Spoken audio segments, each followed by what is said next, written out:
সরকারি চাকরিতে কোটা পদ্ধতি সংস্কার চেয়ে রাষ্ট্রপতির কাছে স্মারকলিপি দিয়েছেন বরিশালের বিভিন্ন কলেজের শিক্ষার্থীরা।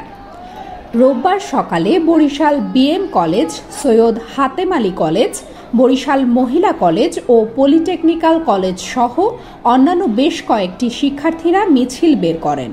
এ সময় তারা অবিলম্বে সরকারি চাকরিতে কোটা পদ্ধতি সংস্কার করে যৌক্তিক পর্যায়ে নিয়ে আসার দাবি জানান।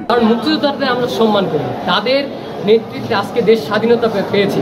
তাই স্বাধীনতা দেশে যদি স্বাধীনভাবে বাঁচতে না পারি, এই স্বাধীনভাবে আমাদের মেধার বিকাশ না করতে পারি, তাহলে আমরা ব্যর্থ। আজকে এই স্বাধীনতার প্রেক্ষিতে আমরা স্বাধীনভাবে বাঁচার জন্য আজকে এই মেধাবীরা রাজপথে নেমেছে, জেলা প্রশাসনের কাছে এসেছে। তাই এই স্মারকলিপি যদি আমাদের বহিষ্কার করে, সেক্ষেত্রে আমরা আবারও রাজপথে অবস্থানের কার্যকলাপ চালু করবো ইনশাআল্লাহ।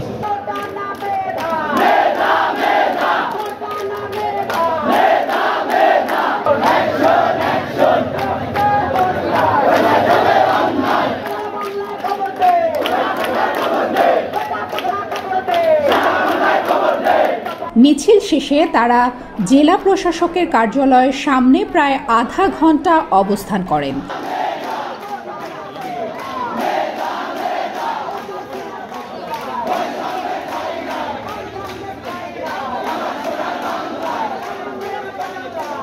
পরে তাদের দাবি সম্বলিত স্মারকলিপি জেলা প্রশাসকের হাতে তুলে দেওয়া হয়। জেলা প্রশাসক শহীদুল ইসলাম তাদের স্মারকলিপি গ্রহণ করেন। আন্দোলনরত শিক্ষার্থীরা বলেন, আমাদের দাবি যৌক্তিক। তারা বলেছেন, একটি নিয়োগে শতকরা 56% কোটা থাকলে সাধারণ শিক্ষার্থীদের মেধার মূল্যায়ন হবে কিভাবে? মেধার চেয়ে কোটা বেশি কখনোই গ্রহণযোগ্য হতে পারে না বলেও জানান তারা।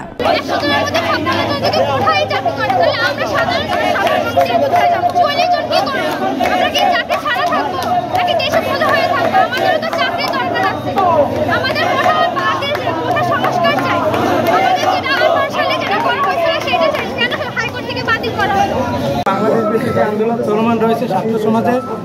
আপনারা এও জানেন যে আজকে বাংলাদেশ কেন্দ্রীয় পর্যায়ে যে তারা গণপদযাত্রা করে রাষ্ট্রপতির কাছে স্মারকলিপি দিতেছে, আমরাও সেই মোতাবেক ছাত্র বাইরে এক আসে বিদায় আমরাও জেলা প্রশাসকের মাধ্যমে রাষ্ট্রপতির কাছে আমরা এটা পৌঁছানোর জন্য আমরা এই জায়গায় উপস্থিত হয়েছি। এবং আমরা স্মারকলিপি দেওয়ার পরে আমাদের কর্মসূচি বলতে আমাদের যে ভাইয়েরা আছে, আমরা বরিশাল কলেজ আছে, বিএম কলেজ আছে, তারপরে পলিটেকনিক আছে, সবাই আমরা একত্রবদ্ধ হয়েছি।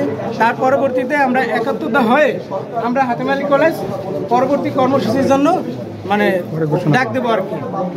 এবং আমরা চাই যে এই কোটা সংস্কার না হওয়া পর্যন্ত আমাদের আন্দোলন চলমান থাকবে।